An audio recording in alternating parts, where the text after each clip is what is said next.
After the end of the ceasefire on July 1, 2014, the armed forces of Ukraine, together with various volunteer formations, began a full-scale offensive. On July 4 to 5th, the occupants left Slovyansk, Kramatorsk and the neighboring settlements with the threat of being surrounded and laid siege to. On July 6th, Trushkivka, Konstantinivka and Bakhmut were liberated. The fact of the smooth liberation of the Slovyansk-Kramatorsk agglomeration with almost no destruction boosted the morale of the army and gave its commanders more confidence. Civilians got hope that all this nonsense in the east of the country would end soon. Every day, the names of settlements that were newly liberated by the Ukrainian army were posted on the internet and announced in the mass media.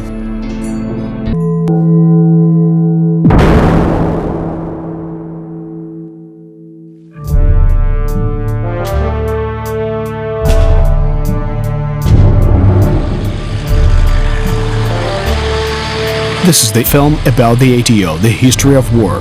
We're trying to understand the course of the anti-terrorist operation in the east of Ukraine, its causes and results. What does the Russian Federation have to do with all this? And how does the confrontation between Ukraine and Russia pose a threat to Europe? It was like a breath of fresh air after a long dive.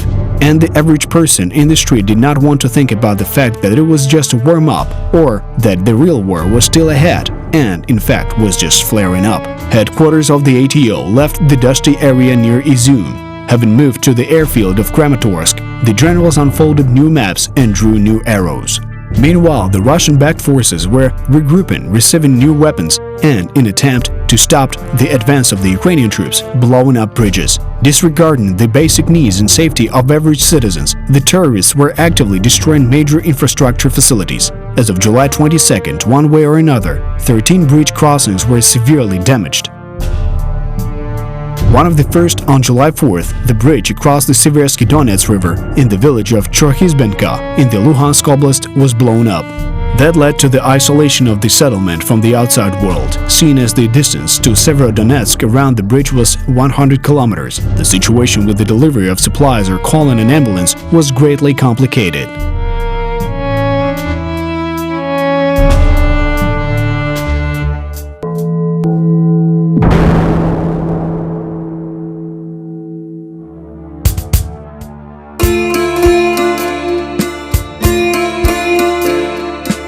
On July 6th, in the territory of the Kherson Oblast, Volodymyr Kovalchuk, an ally of the terrorist leader Girkin, was detained during an attempt to escape to Crimea. It should be noted that the special services of Russia launched an active recruitment campaign on the territory of the peninsula.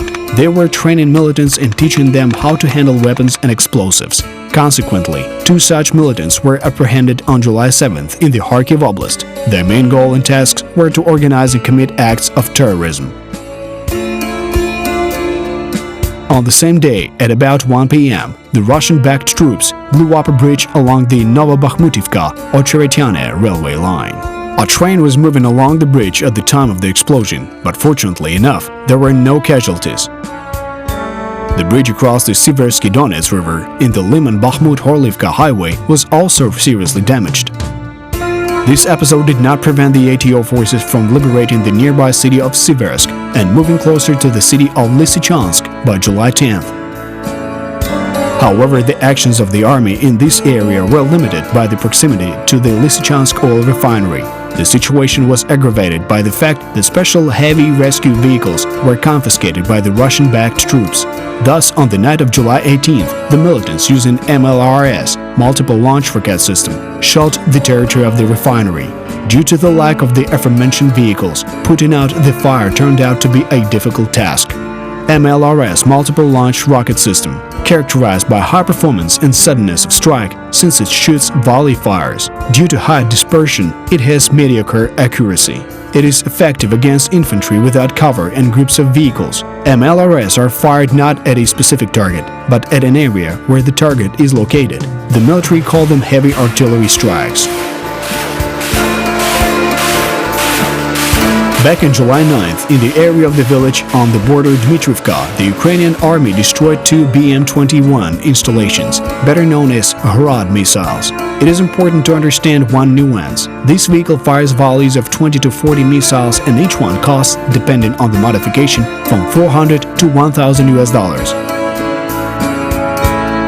the question arises, who's paying for the banquet? There was not a single ammo depot in the territory controlled by the Russian-backed troops, and the version broadcast by Russian television about allegedly recovered equipment and ammunition is bursting at the seams in this context. In theory, the Russian-backed forces could capture one or two faulty vehicles, but BM-21s go through large amounts of missiles, literally train cars loaded with them. So they must have been supplied from the outside. Just looking at the map suffices to figure this out.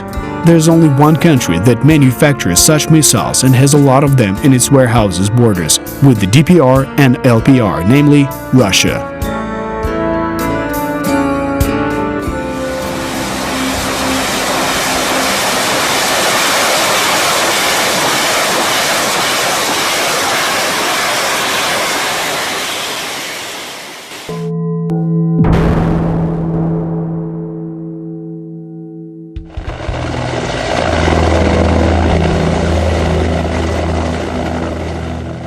Nevertheless, the tactics of liberating large settlements by surrounding and blocking them have shown their effectiveness. By watching over the border crossings and destroying the vehicles that tried to break through the border, the Ukrainian army prevented the terrorists from being supplied with ammunition. The armed forces and volunteer units were slowly advancing along the so-called Army of the New Russia, pushing them out of cities and villages. The situation of the pro-Russian militants worsened with each passing day. So in order to restore the delivery of militants and ammunition, the Russian leadership resorted to the following maneuver. Artillery units of the Russian army deployed along the border with Ukraine. Under the guise of artillery exercises, they began to fire at the positions of the Ukrainian army. The Ukrainians visually observed the volleys, but they could not suppress the Russian artillery, since firing at the territory of the Russian Federation would have been an excellent precept for an invasion of Ukraine.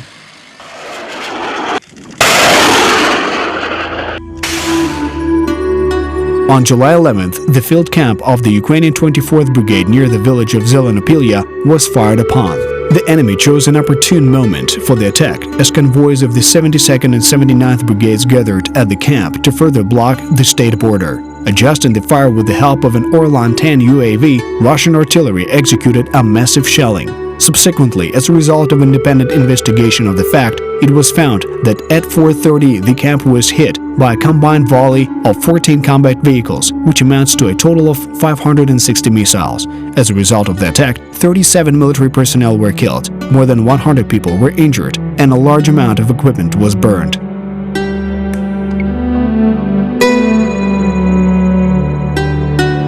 The attack near Zelenopilya was the first incident of the massive firing of Russian artillery.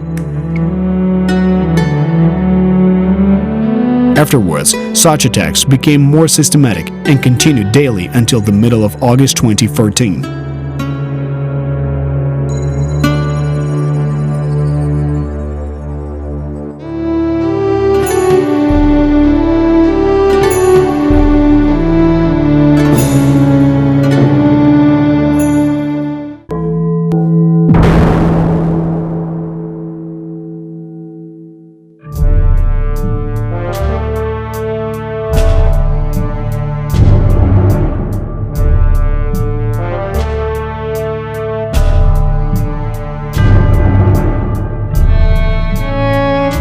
On July 13th, the combined unit of Sector A forces advanced to reinforce Ukrainian positions at the Luhansk airport.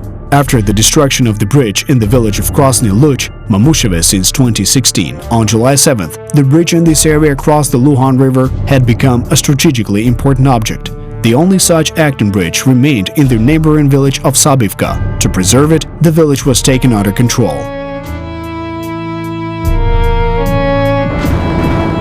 With the support of artillery, the combined unit made its way to the airport and significantly strengthened its garrison. However, those measures did not solve the problem, as in conditions of a hot summer, water basically became the most important resource, which was being consumed very quickly in 40-degree heat. To solve the problem, the command decided to create a land corridor to the airfield.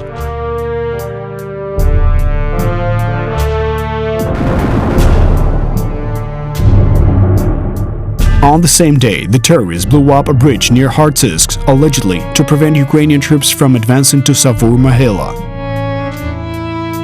The next day, as part of the organization of the land corridor to the Luhansk airport and the surroundings of the city of Luhansk, the armed forces liberated the settlements of MRLS, Alexandrivsk, Byle, and Roskishne.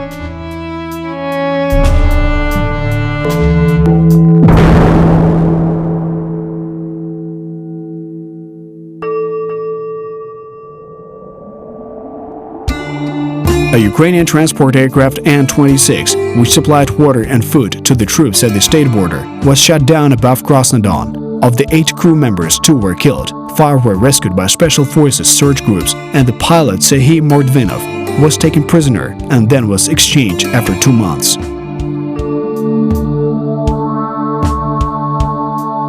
Seeking to influence the morale of the Ukrainian military as well as to aggravate panic among society, the terrorists recorded the interrogation of the pilot and posted it on the internet. A prisoner would say anything to save their life. This is a normal phenomenon, and soldiers in many armies of the world are taught to survive in captivity. The Russians, on the other hand, used the standard propaganda method to force the prisoner to rescind the oath or to slander themselves. The fact that the soldier was threatened with weapons at the time is not usually a fragment in such video recordings.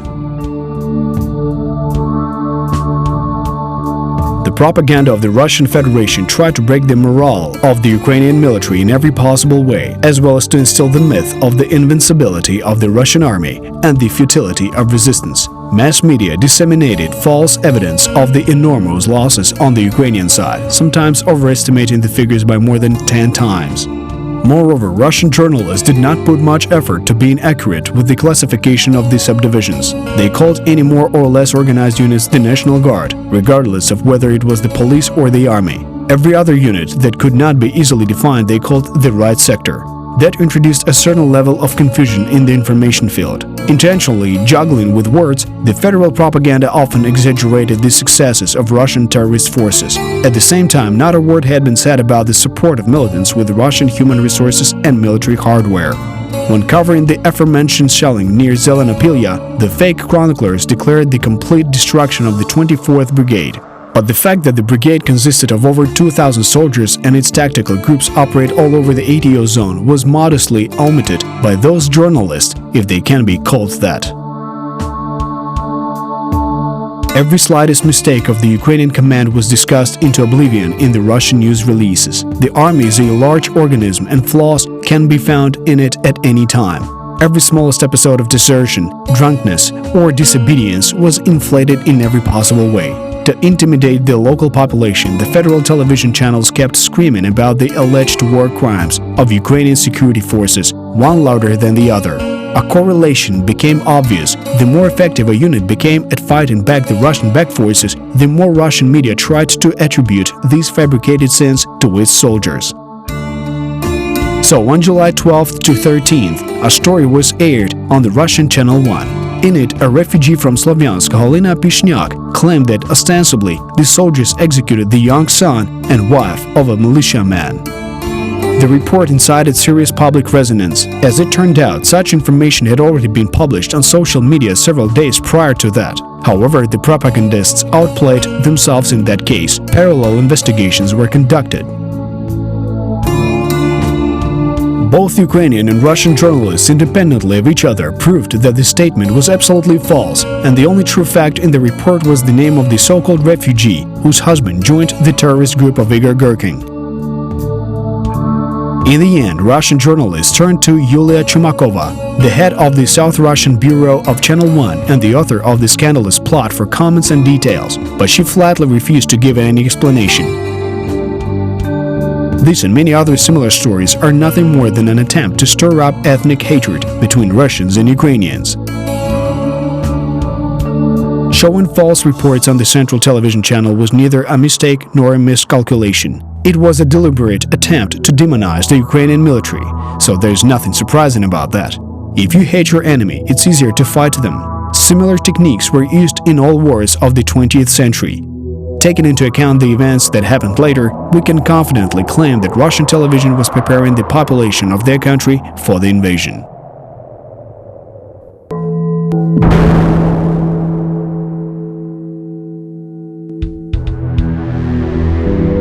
On July 16th, video clips appeared on the internet which clearly shown Hrad MRLS firing volleys towards Ukraine. Also in the area of the settlements Marinivka, Stepanivka and Ambrosivka, the forces of the so-called Donbass People's Militia began their attack. Their assault was supported by the Russian military personnel and artillery that was shooting across the border. On July 17, 2014, at 12:30 Kyiv time, a Malaysian Airlines Boeing 777 was getting ready to take off from the Schiphol airport on the route Amsterdam-Kuala Lumpur. The fate of this aircraft is widely known.